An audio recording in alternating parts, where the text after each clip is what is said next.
তাওরাত এবং ইনজিলের মধ্যে মানুষ পরিবর্তন করতে সক্ষম হয়েছে, কেননা সেগুলো মুআজিজা নয়। কেন মুআজিজা নয়? আল্লাহ সুবহানাহু ওয়া তাআলার বাণী নয়। আমার নবীর হাদিসের মধ্যে মানুষ সত্য মিথ্যা মিশ্রণ করতে পেরেছে না পারেনি? পেরেছে। কেন আমার নবীর হাদিস মুআজিজা নয়, আল্লাহর বাণী নয়? তাহলে কোরআন এবং অন্য আসমানি গ্রন্থের মধ্যে পার্থক্য হচ্ছে, অন্য আসমানি গ্রন্থগুলো আমার নবীর উপর অবতীর্ণ হওয়া হাদিসের মতো, যেটা আমি সহজ ভাষায় বললাম বুখারী এবং মুসলিমের মতো। আর আমাদের নবীর উপর অবতীর্ণ হওয়া পবিত্র কোরআন হচ্ছে আল্লাহ সুবহানাহু ওয়া তাআলার বাণী, যা নিজেই মুআজিজা, নিজেই হুজ্জত, নিজেই দলিল, হুজ্জাতুম বিনাফসি। তার হুজ্জত হওয়ার জন্য আর দ্বিতীয় কোনো কিছুর প্রয়োজন নেই। পবিত্র কোরআন আমাদের নবীর উপর মুআজিজা হিসেবে অবতীর্ণ হয়েছে। মুসা আলাইহিস সালাতু ওয়াস সালামের মুআজিজা যেমন ছিল তার লাঠি, ঈসা আলাইহিস সালাতু ওয়াস সালামের মুআজিজা যেমন ছিল তার হাত, কুষ্ঠ রোগীর উপর হাত স্পর্শ করলে ভালো হয়ে যেত, অন্ধ ব্যক্তির উপর হাত স্পর্শ করলে চক্ষুষ্মান হয়ে যেত, মৃত ব্যক্তির উপর হাত স্পর্শ করলে জীবিত হয়ে যেত বিইজনিল্লাহ, আল্লাহর অনুমতিতে, আল্লাহর আদেশে। কোরআনে আল্লাহ সুবহানাহু ওয়া তাআলা বলেছেন। প্রত্যেক নবী চলে গেছে, তাদের সাথে তাদের মুআজিজাও চলে গেছে, কিন্তু আমার নবী যেহেতু শেষ নবী মুহাম্মদ সাল্লাল্লাহু আলাইহি ওয়াসাল্লাম, এই জন্য তার মুআজিজার স্থায়িত্বের দরকার আছে। তথা পৃথিবী যতদিন থাকবে ততদিন তার মুআজিজা থাকতে হবে। তিনি চলে গেলেন, সেই মুআজিজাই হচ্ছে কোরআন। ওয়া ইন কুনতুম ফি রাইবিন মিম্মা নাযালনা, যদি তোমাদের মধ্যে কোনো সন্দেহ থেকে থাকে আমি আমার বান্দার উপর যা অবতীর্ণ করেছি, ফাতু বিসূরাতিন মিন মিসলিহি, তাহলে তার মতো একটি সূরা নিয়ে আসো। ওয়ালাউ ইজতামাআল ইনসু ওয়াল জিন, মানুষ এবং জিন একত্রিত হয়ে, আল্লাহ সুবহানাহু ওয়া তাআলা কোরআন মাজিদে চ্যালেঞ্জ করেছেন যে সমগ্র পৃথিবীর সকল মানুষ এবং সমগ্র পৃথিবীর সকল জিন একত্রিত হয়ে কোরআনের মতো একটি সূরা, কোরআনের মতো একটি আয়াত নিয়ে আসবে, এটা চ্যালেঞ্জ। কিন্তু তাদের পক্ষে সক্ষম হবে না, তাদের সাধ্যে কুলাবে না। কেননা যেই সময়ে কোরআন অবতীর্ণ হয়েছে ওই সময়টা ছিল আরবি সাহিত্যের সবচেয়ে উন্নত, সবচেয়ে দামি এবং সবচেয়ে শ্রেষ্ঠতম যুগ আরবি সাহিত্যের। সেই সময়ের বড় বড় সাহিত্যিকগণ পবিত্র কোরআনের মতো আয়াত এবং সূরা তৈরি করতে পারেন। তাদেরকে আশ্চর্য হয়ে বলতে হয়েছে, এই কোরআন হয় তিনি জাদুকর, না হয় তিনি কবি। বলতে বলতে একটা পর্যায়ে তাদেরকে বলতে হয়েছে যে না, এটা মানুষের পক্ষ থেকে সম্ভব নয়। তাহলে কোরআন হচ্ছে মুআজিজা, চিরস্থায়ী মুআজিজা। যতদিন পৃথিবী থাকবে ততদিনের জন্য মুআজিজা। এবার এই কোরআনের সাথে আল্লাহ সুবহানাহু ওয়া তাআলা মুসলিম উম্মার ভাগ্য লিখে দিয়েছেন, মুসলিম উম্মার ভাগ্য জড়িত করে দিয়েছেন। ইন্নাল্লাহা ইয়ারফাউ বিহাদাল কিতাবি আকওয়ামান ওয়া ইয়াদউ বিহি আখারিন। এই কোরআন দিয়েই মুসলিম উম্মার একদল মানুষ পৃথিবীর সর্বোচ্চ স্থানে আসীন হয়েছে। এই কোরআন দিয়েই মুসলিম উম্মার একদল মানুষ পৃথিবীর সর্বনিম্ন স্তরে চলে গেছে, যারা আমরা। আর আমাদের পূর্বসূরীদের একদল জামাআহ এই কোরআন দিয়েই পৃথিবীর সর্বোত্তম, সর্বোন্নত স্তরে পৌঁছে গেছে। কিভাবে? এই কোরআনকে মূল্যায়ন করার মাধ্যমে, কোরআনকে কিতাবান মাহজুরা, পরিত্যক্ত কিতাব হিসেবে ফেলে না দেওয়ার মাধ্যমে। আমাদের সমাজে কোরআন কিতাবান মাহজুরা, পরিত্যক্ত কিতাবে পরিণত হয়েছে। আমাদের বাড়িতে কিতাবাম মাহজুরা পরিত্যক্ত কিতাবে পরিণত হয়েছে। আমাদের মসজিদে কিতাবাম মাহজুরা পরিত্যক্ত কিতাবে পরিণত হয়েছে। আমাদের সমাজ, আমাদের মসজিদ, আমাদের বাড়িতে কোরআনের যেই পরিমাণ মান থাকবে, পৃথিবীতে মুসলিম উম্মার সেই মান থাকবে। কোরআনের যতটুকু সম্মান আমাদের কাছে থাকবে, আমাদের ততটুকু সম্মান পৃথিবীবাসীর কাছে থাকবে। এটা আল্লাহ সুবহানাহু ওয়া তাআলা এবং তার রাসূল হাদিসে স্পষ্টভাবে বলে দিয়েছেন। এই জন্য রাসূলুল্লাহ সাল্লাল্লাহু আলাইহি ওয়াসাল্লাম বলেছেন, যেই বাড়িতে কোরআন আছে কিন্তু তেলাওয়াত করা হয় না, কাল কবর, কবরের মতো অন্ধকার। কোরআন আছে কিন্তু তেলাওয়াত করা হয় না, কবরের মতো অন্ধকার। এবং যে সমস্ত মুমিন কোরআন তেলাওয়াত করে না, তাদের উদাহরণ দিয়ে রাসূলুল্লাহ সাল্লাল্লাহু আলাইহি ওয়াসাল্লাম বলছেন, আল মুমিন আল্লাযী ইয়াকরাউল কুরআন ওয়া ইয়ামালু বিহি, এমন মুমিন যে কোরআন তেলাওয়াত করে এবং তার উপর আমল করে, সে ওই ফলের মতো তা'মুহা তিব ওয়া রিহুহা তিব, যা খেতেও সুস্বাদু, যার গন্ধও সুস্বাদু। গন্ধও খুব সুন্দর, খেতেও স্বাদ। ওয়াল মুমিন আল্লাযী লা ইয়াকরাউল কুরআন ওয়া ইয়ামালু বিহি, এমন মুমিন যে কোরআনের উপর আমল করে কিন্তু কোরআন তেলাওয়াত করে না, তথা 5 ওয়াক্ত সালাতে আসে কিন্তু কোরআন তেলাওয়াতের অভ্যাস নাই।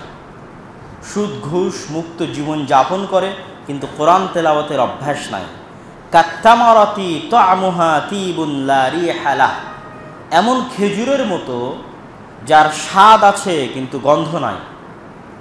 ওয়া মাসালুল মুনাফিক আল্লাযী ইয়াকরাউল কুরআন রিহুহা তিব ওয়া তা'মুহা মুর, এমন মুনাফিক যে কোরআন তেলাওয়াত করে অথচ মুনাফিক, কথা বললে মিথ্যা বলে, ওয়াদা করলে ভঙ্গ করে, মানুষকে গালি দেয় কিন্তু আবার কোরআনও তেলাওয়াত করে, তথা তার মধ্যে মুনাফিকের আলামত আছে, চিহ্ন আছে, কিন্তু সে কোরআন তেলাওয়াত করে।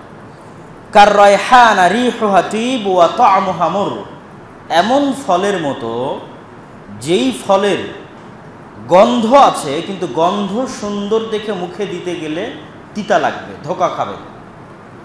গন্ধ সুন্দর তথা মাকাল ফলের মতো বাইরে থেকে দেখতে সুন্দর, কিন্তু ভিতরে গেলে দেখবেন তিক্ত, পচা এবং নষ্ট। আর এমন ব্যক্তি আল্লাযী লা ইয়াকরাউল কুরআন, এমন মুনাফিক যার কাজও মুনাফিকের মতো কিন্তু কোরআনও তেলাওয়াত করে না, কাজও মুনাফিকের মতো কোরআনও তেলাওয়াত করে না। তথা আমাদের অধিকাংশ মানুষ যাদের অন্তরে ঈমান আছে কিন্তু কাজ মুনাফিকের মতো এবং কোরআনও তেলাওয়াত করে না, কাল হানজালাহ তা'মুহা মুর আও খাবিস ওয়া রিহুহা মুর, কাঁটাযুক্ত ফলের মতো যার গন্ধও দুর্গন্ধ, যার স্বাদও তিক্ত এবং খারাপ স্বাদ, মুখে তিক্ত এবং বিষ্ঠা, জঘন্য নিকৃষ্ট স্বাদের মতো, আবার কাঁটাযুক্ত, আবার দুর্গন্ধযুক্ত। এই মুমিনের অবস্থা হচ্ছে সেই রকম, যার মধ্যে মুনাফিকের চিহ্ন আছে এবং কোরআন তেলাওয়াত করে না। সে কাঁটাযুক্ত, দুর্গন্ধযুক্ত, তিক্ত ফলের মতো। সম্মানিত উপস্থিতি, রাসূলুল্লাহ সাল্লাল্লাহু আলাইহি ওয়াসাল্লাম এই হাদিসে আমাদের সকলের মাপকাঠি এবং অবস্থা রাসূলুল্লাহ সাল্লাল্লাহু আলাইহি ওয়াসাল্লাম স্পষ্ট করে দিয়েছেন। আবার যে ব্যক্তি কোরআন তেলাওয়াত করবে তার অবস্থা কি হবে? রাসূলুল্লাহ সাল্লাল্লাহু আলাইহি ওয়াসাল্লাম বলেছেন, ইউকালু লি সাহিবিল কুরআন ইযা দাখালাল জান্নাহ, যদি কোরআন তেলাওয়াতকারী ব্যক্তি জান্নাতে প্রবেশ করতে সক্ষম হয় তাহলে কোরআন তেলাওয়াতকারী ব্যক্তিকে বলা হবে, ইকরা ওয়াসআদ, কোরআন পাঠ করো আর উঠতে থাকো। জান্নাতের যে স্তরভেদ আছে এই স্তরভেদের উপরের দিকে উঠতে থাকো আর কোরআন তেলাওয়াত করতে থাকো। জান্নাতের ওইটাই তোমার সর্বোচ্চ স্থান যেখানে তোমার কোরআন পড়া শেষ হবে। আল্লাহু আকবার। তথা যতক্ষণ তুমি কোরআন পড়তে থাকবে তত দূর পর্যন্ত জান্নাতে তোমার স্থান এবং সম্মান এবং মান বাড়তে থাকবে। জান্নাতের এই মান এবং মর্যাদার পার্থক্য এটা আমরা অনেক সময় হেলায় ফেলায় এড়িয়ে যাই। আমরা কি মনে করি, কোনো মতে জান্নাতে প্রবেশ করতে পারলেই যথেষ্ট। কিন্তু সালাফে সালেহিন বলেছেন, জান্নাতে প্রবেশ করার পর মুমিনদের সবচেয়ে বেশি আফসোস হবে, জান্নাতে প্রবেশ করার পরে আফসোস হবে আমার এবং আপনার। যদি আমরা জান্নাতে প্রবেশ করতে সক্ষম হই, তাহলে জান্নাতে প্রবেশ করার পরে আমাদের সবচেয়ে বেশি আফসোস হবে যদি আমরা দুনিয়াতে আরেকটু জিকির করতাম, আরেকটু কোরআন তেলাওয়াত করতাম, তাহলে আমাদের জান্নাতের এই ক্যাটাগরি, এই ক্লাস আরেকটু বাড়ত। কেন, তখন তো আপনি চোখের সামনে দেখবেন যে আপনার চেয়ে উন্নত সুযোগ সুবিধা ভোগ করছে আরেক দল মানুষ, আপনার চেয়ে উন্নত জীবনযাপন ভোগ করছে আরেক দল মানুষ। তো দুনিয়াতেও মানুষকে দেখে গেলেন উন্নত জীবনযাপন করতে আর আফসোস করতে, এবার জান্নাতে গিয়েও আফসোস করবেন। তো জান্নাতের এই সুযোগ সুবিধার পার্থক্য বাস্তব, জান্নাতের এই সম্মান এবং মর্যাদার পার্থক্য বাস্তব। সুতরাং এটার প্রতি মুমিন এবং মুসলমানদের আগ্রহী হওয়া উচিত। আর এই আগ্রহী হওয়ার সবচেয়ে বড় মাধ্যম হচ্ছে আল্লাহর জিকির। আর আফজালুল জিকির কি? তিলাওয়াতুল কোরআন। কালিমাতু লা ইলাহা ইল্লাল্লাহ যেমন আফজালুল জিকির, ঠিক তেমনি তিলাওয়াতুল কোরআন আফজালুল জিকির। পবিত্র কোরআন তেলাওয়াত করা সর্বোত্তম জিকির। সম্মানিত উপস্থিতি, তাহলে এই কোরআন মুসলিম উম্মার উপর আল্লাহ এবং তার রাসূলের পক্ষ থেকে, আল্লাহ সুবহানাহু ওয়া তাআলার পক্ষ থেকে সবচেয়ে বড় নেয়ামত, সবচেয়ে বড় দয়া, সবচেয়ে বড় অনুগ্রহ। এই কোরআন সবচেয়ে শক্তিশালী কিতাব, সবচেয়ে বরকতময় কিতাব আলা ওয়াজহিল আরজ। পৃথিবীর বুকে এত শক্তিশালী এবং এত দামি বরকতের উৎস আর কোথাও নেই। যত বরকতের উৎসের কথা আপনি বলেন না কেন, সকল বরকতের উৎসের চাইতে সবচেয়ে দামি বরকতের উৎস হচ্ছে পবিত্র কোরআন। কেন? আমরা শুরুতেই বলে নিয়েছি, কোরআন কার বাণী? আল্লাহ সুবহানাহু ওয়া তাআলার বাণী, তথা কোরআন আল্লাহর জাতের সাথে সম্পৃক্ত। আর পৃথিবীতে যত বরকত আছে সব বরকত আল্লাহর পক্ষ থেকে আসে, আল্লাহর নামের মাধ্যমে বরকত আসে। এবং কিছু নির্দিষ্ট বরকতময় কর্ম আছে, নির্দিষ্ট বরকতময় জায়গা আছে, নির্দিষ্ট বরকতময় পানি আছে। মক্কা এবং মদিনা হচ্ছে বরকতময় শহর। কিছু নির্দিষ্ট জায়গা আছে যেখানে প্রবেশ করলে বরকত পাওয়া যায়, যেমন মসজিদ, পৃথিবীর সর্বশ্রেষ্ঠ জায়গা। কিন্তু এগুলো সকল বরকতের চেয়ে শক্তিশালী বরকত কোনটা? কোরআন।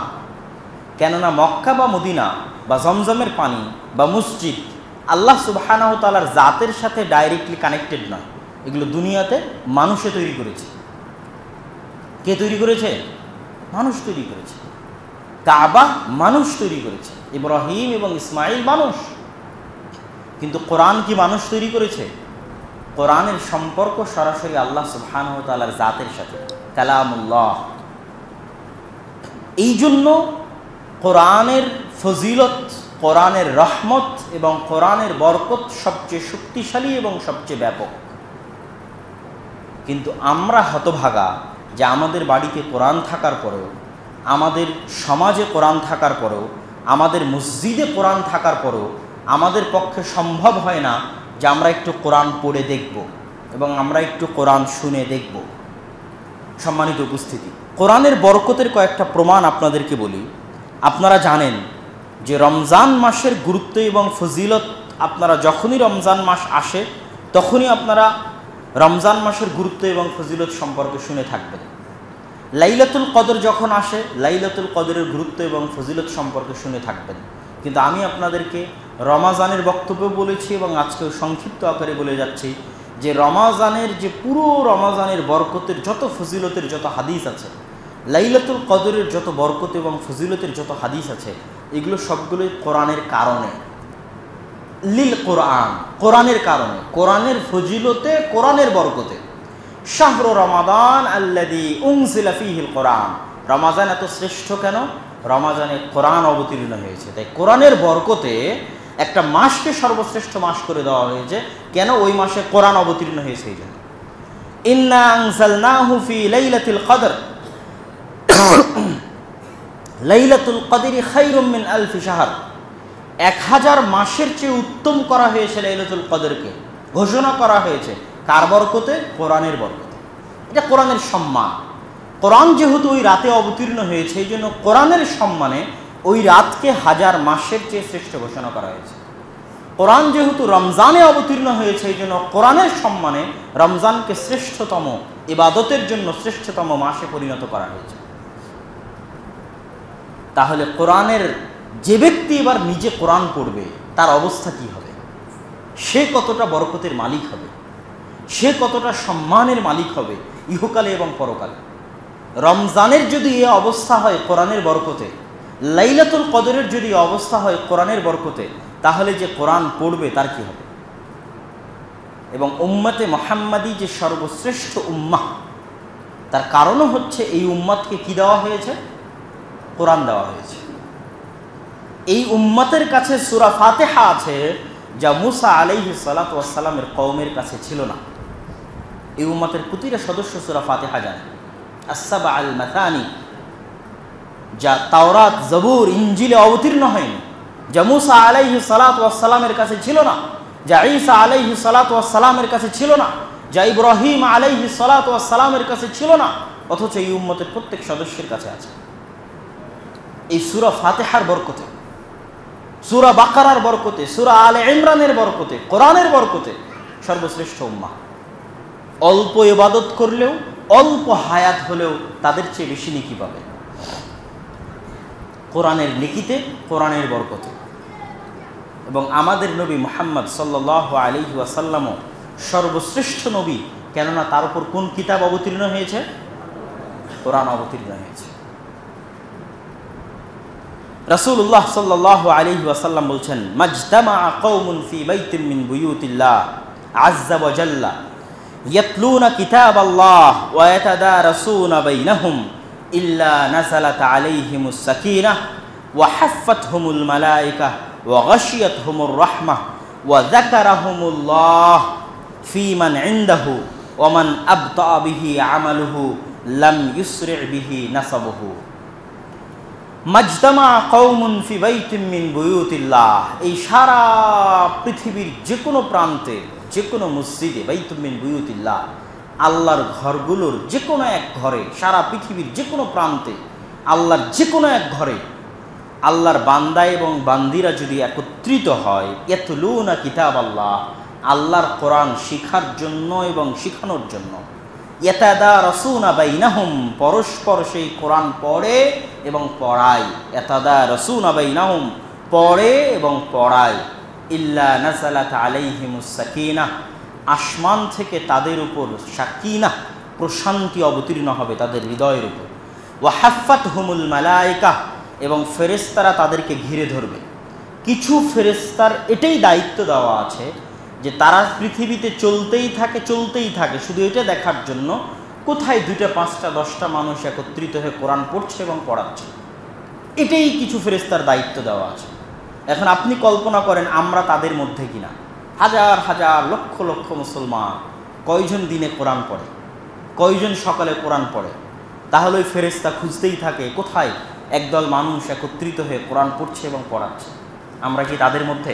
তারা কি কোনোদিন আমাদেরকে পায় যে আমরা কোরআন পড়ছি এবং পড়াচ্ছি? পায় না। হাফফাতহুমুল মালায়েকা, ফেরেশতা, একদল ফেরেশতা তাদেরকে ঘিরে ধরে।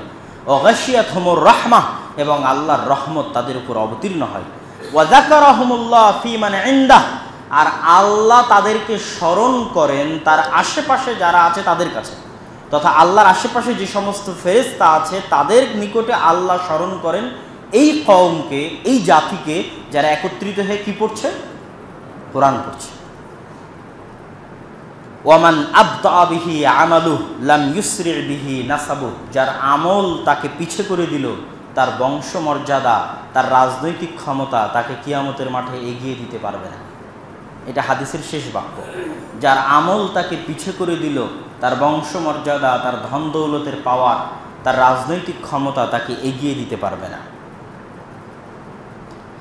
রাসূলুল্লাহ সাল্লাল্লাহু আলাইহি ওয়াসাল্লাম আরেক হাদিসে বলছেন, আইয়ুকুম ইউহিব্বু আন ইয়াগদুয়া কুল্লা ইয়াউমিন ইলা বুতহান ওয়া ইলা আকিক, তোমাদের মধ্যে কে ভালোবাসে যে প্রতিদিন আকিক এবং বুতহান বাজারে গিয়ে, মদিনার দুটো বাজারের নাম, বাজারে গিয়ে মানুষের সাথে গণ্ডগোল এবং মারামারি করা ছাড়াই, কথা কাটাকাটি ছাড়াই, অমিল মনের অমিল হওয়া ছাড়াই দুইটা দামি উন্নত উট নিয়ে বাসায় ফিরবে বাজার থেকে। আচ্ছা, আরব সমাজে উটের মূল্য বুঝতে হলে আপনাকে আজকের যুগে BMW গাড়ির মূল্য বুঝতে হবে। যে আপনি এখন শোরুমে যাবেন এবং শোরুমে গিয়ে দুটো BMW গাড়ি নিয়ে আসবেন, তাহলে এই উদাহরণ আপনার বোঝা সহজ হবে। আরবদের কাছে উটের মূল্য আজকেও এরকমই।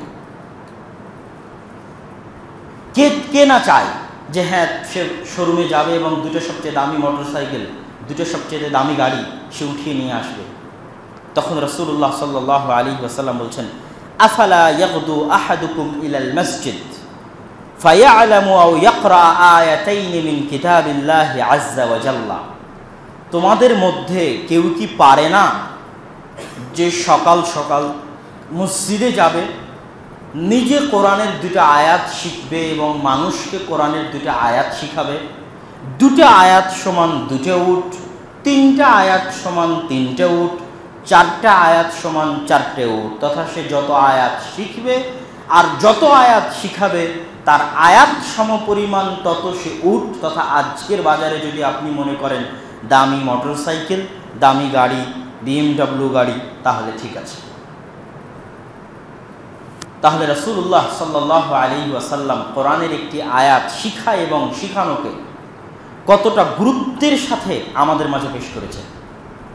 যদিও আমাদের মাঝে প্রসিদ্ধ যে হাদিসগুলো আছে সে হাদিসগুলো আমরা জানি, যেমন খায়রুকুম মান তাআল্লামাল কোরআন ওয়া আল্লামাহ, তোমাদের মধ্যে সর্বোত্তম সে যে কোরআন শিখে এবং শিখায়। আমাদের মাঝে প্রসিদ্ধ হাদিস যে পবিত্র কোরআনের প্রতিটি হরফ সমান এক নেকি। রাসূলুল্লাহ সাল্লাল্লাহু আলাইহি ওয়াসাল্লাম বলছেন, আলিফ লাম মিম একটা হরফ নয়, আলিফ একটা হরফ, লাম একটা হরফ, মিম একটা হরফ, তথা আলিফ সমান 10 নেকি, লাম সমান 10 নেকি, মিম সমান 10 নেকি। আল্লাহ সুবহানাহু ওয়া তাআলা কোরআন তেলাওয়াতকারীদেরকে কেন এত ভালোবাসেন এবং কোরআন কেন কিয়ামতের মাঠে কোরআন তেলাওয়াতকারীদের জন্য শাফাআহ করবে, কথা বলবে। কোরআনকে কথা বলার শক্তি আল্লাহ দিবেন, এটা কি বিশ্বাস করা যায় না? যায় না? বলেন। আমাদের আশেপাশে অসংখ্য পশু প্রাণী কথা বলে না? বলে না? বলে না। গরু ছাগল কথা বলে, মহিষ কথা বলে, কিন্তু আপনি কথা বলেন। তাহলে গরু ছাগল মহিষ কথা বলে না, কিন্তু আপনি কথা বলেন। তাহলে কে? তাহলে যিনি তাদেরকে কথা বলার ক্ষমতা দেননি কিন্তু আপনাকে দিয়েছে, আল্লাযী আনতাকাকুম, যিনি আপনাকে কথা বলার ক্ষমতা দিয়েছেন কিন্তু আপনার বাড়িতে থাকা গরু ছাগল মহিষ তাদের কথা বলার ক্ষমতা দেননি, তিনি কিয়ামতের মাঠে কোরআনকে কথা বলার ক্ষমতা দিবেন। সহজ কথা, তিনি কিয়ামতের মাঠে মাটিকে কথা বলার ক্ষমতা দিবেন। এবং আমি বহু বক্তব্যে বলেছি যে এই জিনিসগুলো যে কথা বলতে পারবে তার অনেক আলামা আছে। যেমন মাটিতে আপনি একটা ধান গাছ লাগালে ধানের বীজ থেকে গাছ হবে, হাজার হাজার গাছ মাটিতে উৎপন্ন হয়ে আছে। তার মানে এই মাটির নিজস্ব একটা শক্তি আছে, যেই শক্তির ফলে মাটি গাছ উৎপন্ন করতে পারে। কিন্তু ওকে আল্লাহ কথা বলার শক্তি দেয়নি, তাই কথা বলতে পারে না। কিয়ামতের মাঠে আল্লাহ মাটিকে কথা বলার শক্তি দিবে, কথা বলতে পারবে। কিয়ামতের মাঠে আল্লাহ কোরআনকে কথা বলার শক্তি দিবে, কোরআন কথা বলতে পারবে। এবং কোরআন কিয়ামতের মাঠে তার তেলাওয়াতকারীদের জন্য শাফাআত করবে। রাতে উঠে যারা কোরআন তেলাওয়াত করে তাদের জন্য কোরআন কিয়ামতের মাঠে শাফাআত করবে। ঠিক ওই একই অর্থবোধক একটা হাদিস রাসূলুল্লাহ সাল্লাল্লাহু আলাইহি ওয়াসাল্লাম বলছেন, ইন্না লিল্লাহি আহলিনা মিনান নাস ওয়া ইন্না আহলাল কোরআন আহলুল্লাহ ওয়া খাওয়াসুহ। প্রত্যেক মানুষেরই ক্লোজ ফ্রেন্ডের সার্কেল আছে, ঘনিষ্ঠ বন্ধুর সার্কেল আছে। আরে ওই তো অমুকের লোক, সে তো অমুকের বন্ধু। দেখবেন যে সমাজে একটা স্তর থাকবে, উমুক উমুক চেয়ারম্যানের লোক, উমুক উমুক এমপির লোক, উমুক উমুক অফিসারের লোক, উমুক বসের লোক, ঠিক উমুকে উমুকের বন্ধু। এই যে মানুষের মধ্যে ক্লোজ ফ্রেন্ড সার্কেলের একটা এরিয়া আছে, যেটা দিয়ে বলা হয় যে উমুকে উমুকের লোক। তো আল্লাহ সুবহানাহু তাআলার একটা সার্কেল আছে, যাদেরকে আল্লাহ সুবহানাহু তাআলা নিজের বন্ধু বানিয়ে নেন তথা ক্লোজ ফ্রেন্ড বানিয়ে নেন, যাদেরকে এটা বলা যাবে যে এরা আল্লাহর লোক। যেমন আর 10টা মানুষের ক্ষেত্রে বলা যাবে যে উমুকে এমপির লোক, উমুকে এমপির খাস লোক, উমুকে হচ্ছে প্রধানমন্ত্রী প্রাইম মিনিস্টার অফিসের খাস লোক। তো দুনিয়াতে এমনও মানুষ আছে যাদেরকে বলা যাবে যে উমুকে আল্লাহর খাস লোক। আল্লাহ রাসূল হাদিসে বলছেন, ইন্না লিল্লাহি আহলিনা মিনান নাস, আল্লাহরও এরকম ফ্রেন্ড সার্কেল আছে যাদেরকে আল্লাহ বন্ধু বানিয়ে নিয়েছেন। তারা কারা? যারা হচ্ছে সকাল সন্ধ্যায় নিয়মিত যত বেশি কোরআন তেলাওয়াত করবে ও তত বেশি আল্লাহর কাছে চলে যাবে। আল্লাহু আকবার। আহলুল কোরআন, যারা যত বেশি কোরআন তেলাওয়াত করবে ও আল্লাহর তত ক্লোজ ফ্রেন্ড সার্কেলের অন্তর্ভুক্ত হয়ে যাবে। আউলিয়া আল্লাহ, আল্লাহর ওলি এবং আল্লাহর বন্ধুতে পরিণত হয়ে যাবে। আল্লাহর ওলি এটা এমন বড় কোনো লকব নয় যে আমাদের দেশে যেরকম বলে যে পীর সাহেব আল্লাহর ওলি, শাহ মখদুম আল্লাহর ওলি, শাহ পরাণ, শাহ জালাল আল্লাহর ওলি। এরকম এমন কঠিন কিছু নয় যেটা আপনি হতে পারবেন না, এমন কঠিন কিছু নয় যেটা মানুষের হতে পারবে না। বিশেষ কোনো ক্যাটাগরি নাই যেটা দিয়ে মানুষ আল্লাহর ওলি হতে পারবে, পীর হতে পারবে, কিন্তু আপনি হতে পারবেন না। যেমন এই হাদিস থেকে আল্লাহর ওলি হওয়ার একটা রাস্তা পাওয়া গেল যে আল্লাহ সুবহানাহু ওয়া তাআলার ক্লোজ ফ্রেন্ড, বন্ধু, আউলিয়া ও রহমান, রহমানের বন্ধু, আল্লাহর লোক, আল্লাহর খাস লোক কারা হতে পারবে? যে যত বেশি কোরআনের সাথে উঠা বসা করবে, যে যত বেশি রাতে উঠে কোরআন তেলাওয়াত করবে, নিয়মিত প্রতিদিন কোরআন তেলাওয়াত করবে। ঠিক আরও একটা হাদিস আছে আল্লাহ সুবহানাহু ওয়া তাআলার ওলি, খাস লোক, কাছের লোক, ক্লোজ ফ্রেন্ড হওয়ার। সেটা হচ্ছে আল্লাহ সুবহানাহু ওয়া তাআলা আহাব্বুল আ'মাল ইনদাল্লাহ আল ফারাইজ, আল্লাহর সবচেয়ে প্রিয় ইবাদত হচ্ছে ফরজ, তথা ফরজ আদায় করতেই হবে। এবার ফরজের পরে যে যত বেশি নফল এবং সুন্নাত আদায় করবে সে তত আল্লাহর নিকটে যেতে থাকবে। এবং ফরজের পরে সুন্নাত এবং নফল আদায় করার মাধ্যমে আল্লাহর নিকটে যেতে যেতে এমন হবে যে তার হাত আল্লাহর হাত হয়ে যাবে, তার চোখ আল্লাহর চোখ হয়ে যাবে, তার কান আল্লাহর কান হয়ে যাবে, তার পা আল্লাহর পা হয়ে যাবে। সহিহ বুখারীর হাদিস, রাসূলুল্লাহ সাল্লাল্লাহু আলাইহি ওয়াসাল্লাম বলেছেন, তথা কি সে আল্লাহর ওলি হয়ে যাবে। এবং ওই হাদিসের একটা বাক্য আছে, যে তার সাথে শত্রুতা করবে আল্লাহ তার সাথে শত্রুতা করবে। এটাই তো বন্ধু মানে কি? আমার বন্ধুকে যে ডিস্টার্ব দিবে আমি অটোমেটিক বাই ডিফল্ট তার প্রতি ক্ষিপ্ত হয়ে যাব, তার প্রতি রাগান্বিত হয়ে যাব। আমার দলের নেতাকে যদি কেউ গালি দেয় আমি অটোমেটিক বাই ডিফল্ট তার বিরুদ্ধে লেগে যাব বা তার বিরোধিতায় অবতীর্ণ হয়ে যাব। তো একই অবস্থা, আল্লাহ সুবহানাহু ওয়া তাআলা যাকে ভালোবেসেছেন, যাকে তার কাছের বন্ধু বানিয়ে নিয়েছেন, দুনিয়ার যত বড় শক্তিশালী কেউ হোক না কেন তাকে যদি কষ্ট দেয় আল্লাহ ছেড়ে দিবেন? আল্লাহ ছেড়ে দিবেন না। আদাইতুহু মান আদা, আল্লাহ তার সাথে শত্রুতা করবে যে ব্যক্তি ওই আল্লাহর ওলির সাথে শত্রুতা করবে। সম্মানিত উপস্থিতি, আমরা আমাদের বক্তব্যের শেষের দিকে চলে এসেছি। পবিত্র কোরআন এর মধ্যেও আল্লাহ সুবহানাহু ওয়া তাআলা বহু জায়গায় পবিত্র কোরআনের প্রতি মানুষকে উৎসাহিত করানোর জন্য বহু আয়াত অবতীর্ণ করেছেন, যা আজকের এক জুমার খুতবায় বলে সম্ভব নয়। যেমন আল্লাহ সুবহানাহু ওয়া তাআলা আফালা ইয়াতাদাব্বারুনাল কোরআন, তারা কি কোরআন নিয়ে চিন্তা ভাবনা করে না? আর এক আয়াতে আল্লাহ সুবহানাহু ওয়া তাআলা বলেছেন, ওয়ালাউ আনজালনাহু আলা জাবাল, আমরা যদি কোরআন অবতীর্ণ করতাম পাহাড়ের উপর, তাহলে কোরআনের ভিতরে যা আছে সেটার কারণে পাহাড় চূর্ণ বিচূর্ণ হয়ে যেত, পাহাড় এই ভার বহন করতে পারত না। সম্মানিত উপস্থিতি, রাসূলুল্লাহ সাল্লাল্লাহু আলাইহি ওয়াসাল্লাম কোরআন পড়তে গিয়ে কাঁদতেন এবং তার চোখ দিয়ে পানি ঝরত, এই মর্মেও হাদিসে বর্ণনা রয়েছে। আফালা ইয়াতাদাব্বারুনাল কোরআন আম আলা কুলুবিন আকফালুহা, তাদের অন্তরে কি তালা মারা আছে, তারা কোরআন পড়ে না কেন? এবং কোরআন পড়ে কোরআন নিয়ে গবেষণা করে না কেন? সম্মানিত উপস্থিতি, আজকের এই সংক্ষিপ্ত বক্তব্য থেকে আমরা কোরআন তেলাওয়াত, কোরআন পড়া এবং কোরআন শিখার যে গুরুত্ব এবং যে প্রয়োজনীয়তা শিখলাম, জানলাম এবং বুঝলাম, সেটার উপর ভিত্তি করে আপনাদের সামনে আমাদের কয়েকটি কথা, এই কয়েকটি কথা বলে আজকের বক্তব্য শেষ করব ইনশাআল্লাহুল আজিজ। সারমর্ম যদি বলি, কোরআন সবচেয়ে বরকতময় গ্রন্থ, কোরআন সবচেয়ে শক্তিশালী পাওয়ারফুল গ্রন্থ, কোরআন মুআজিজা। অন্য নবীদের উপর অবতীর্ণ হওয়া কিতাব মুআজিজা ছিল না, শুধু ওহী ছিল। কোরআন চিরস্থায়ী, চিরন্তন। কোরআন আল্লাহর বাণী, অন্য নবীদের উপর অবতীর্ণ হওয়া গ্রন্থ আল্লাহর বাণী নয়। কোরআনের সাথে মুসলিম উম্মার ভাগ্য জড়িত আছে। আমাদের সমাজে কোরআনের মূল্য যেমন হবে, মুসলিম উম্মার মান সম্মান পৃথিবীতে তেমন হবে।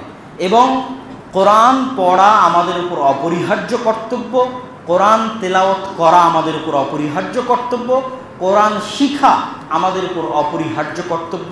কোরআন যে মুমিন পড়ে সে কেমন, সেটাও আমরা আলোচনা করেছি। কোরআন যে মুমিন পড়ে না সে কেমন, সেটাও আলোচনা করেছি। কোরআন পড়লে কি কি ফজিলত পাবো, সেটাও আমরা আলোচনা করেছি। শিখার জগতে মুসলমানের উপর ফরজ, প্রত্যেক মুসলমানের উপর ফরজ, সালাত যেমন ফরজ, কোরআন পড়তে পারা। কোরআনের অর্থ জানতে হবে, বুঝতে হবে, সেটাও অনেক গুরুত্বপূর্ণ, সেটারও নেকি আছে, কোরআন তার প্রমাণ বহন করে। কিন্তু সর্বনিম্ন স্তর হচ্ছে কোরআন আপনাকে পড়তে পারতে হবে এবং কোরআন পড়ার অভ্যাস থাকতে হবে। বাড়িকে অন্ধকার কবর বানানো যাবে না। এবং শুধু বাড়ির মহিলা কোরআন পড়বে এরকম নয়, বাড়ির পুরুষও কোরআন পড়বে, মুসলিম মাত্র কোরআন পড়বে।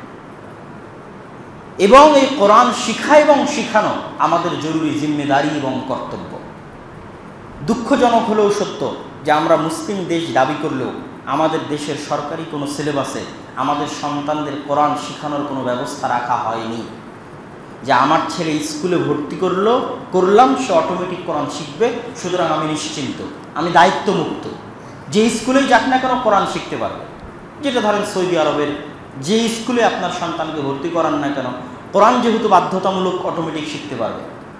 কিন্তু আমার দেশে এই সিস্টেম নাই। এটা আমাদের জন্য কলঙ্ক এবং এটার জন্য আমাদের সচেতনতা সৃষ্টি করা উচিত, দাবি জানানো উচিত যে সর্বনিম্ন পক্ষে স্কুলগুলোতে ধর্ম শিক্ষার নামে যে বই রাখা আছে এটা অতটা উপকারী নয়, বরং ধর্ম শিক্ষার মতো করে ধর্ম শিক্ষা হিসেবে না রেখে সাবজেক্ট হিসেবে কোরআন এবং সাবজেক্ট হিসেবে আল্লাহর নবীর জীবনী, আল্লাহর নবীর জীবনের মধ্যেই ধর্মের যে জিনিসগুলো শিখাতে চাই সেগুলো ওইভাবেই সিলেবাসের অন্তর্ভুক্ত করা যাবে।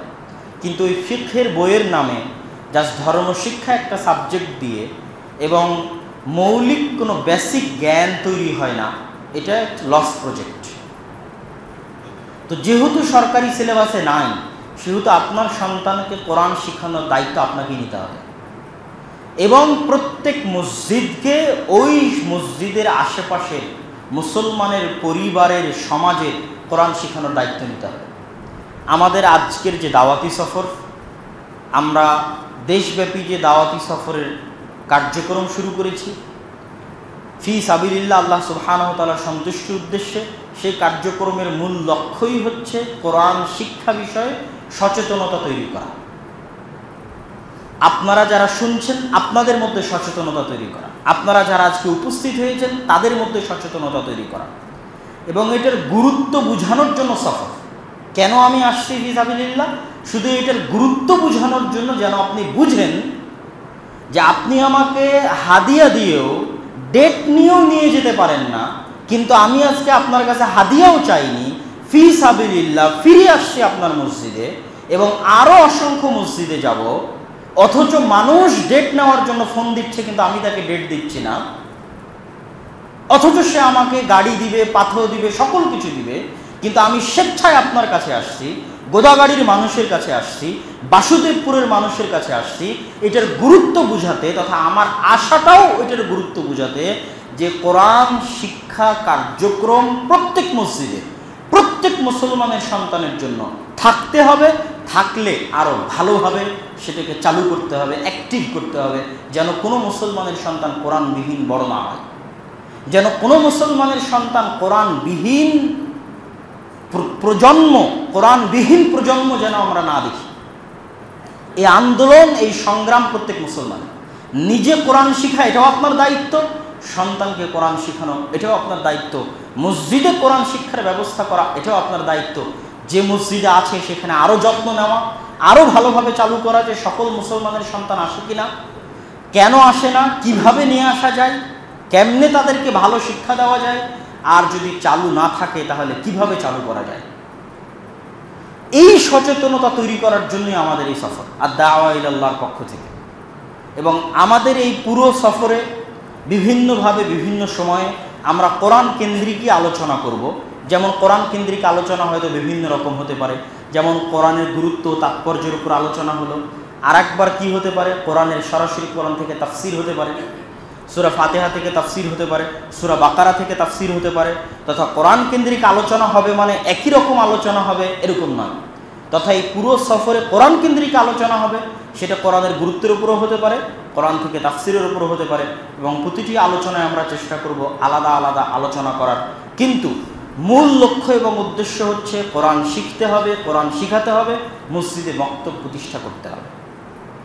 আপনাদের সকলের প্রতি, যারা আজকে উপস্থিত হয়েছেন, সকল মুসলমানের প্রতি কোরআন শিখার আহ্বান জানিয়ে, কোরআন নিয়মিত পড়ার আহ্বান জানিয়ে, এবং সকল যুবক সমাজকে এই দায়িত্ব নেওয়ার আহ্বান জানিয়ে যে তারা কোরআন শিক্ষা কেন্দ্রিক এই কার্যক্রমটা সকল মসজিদে বাস্তবায়ন করবে, সকল এলাকায় বাস্তবায়ন করবে, মক্তব প্রতিষ্ঠা করবে, নিজে কোরআন শিখবে এবং নিজের আশেপাশের বন্ধুবান্ধব মুসলমানের সন্তান সন্ততিকে কোরআন শিখাবে। একটা মুসলমানের সন্তানও যেন কোরআনবিহীন বড় না হয়, এই চ্যালেঞ্জ দিবে এবং এইটা তাদের মাথায়, তাদের ব্রেনে গেঁথে যাবে। আজকের আমার এই বক্তব্যের পরে বা এই সফরের মাধ্যমে এটাই আমাদের চেষ্টা। আল্লাহ সুবহানাহু ওয়া তাআলা আমাদেরকে সেই তৌফিক দান করুন, আল্লাহুম্মা আমিন। আমরা এখান থেকে জুমার সালাতের পরে আমাদের আসরের সময় হচ্ছে, এটা কি গ্রাম, সাগ্রাম পাড়া, এবং তারপরে আছে হচ্ছে কি যেন একটা রেল লাইন, রাতাহারি রেল লাইন মাগরিবের সময়, এবং এশার সময় উজানতলা এরকম একটা জায়গার নাম আছে, সেখানে আমরা থাকবো ইনশাআল্লাহ এশার সময়। আপনাদের সকলকেই, যারা এই মসজিদে আছেন, যুবক সমাজ যারা আছেন, তারা আমাদের সাথে এই সফরে একত্রিত হতে পারেন। আমরা মোটরসাইকেলে আসছি এবং আপনাদেরও যাদের মোটরসাইকেল আছে তারা এশা পর্যন্ত আমাদের সাথে প্রতিটা মসজিদেই মোটরসাইকেলে সফর সঙ্গী হতে পারেন। এই আহ্বানও আপনাদের নিকটে থাকলো। ওয়া আখিরু দাওয়ানা আনিল হামদুলিল্লাহি রাব্বিল আলামিন।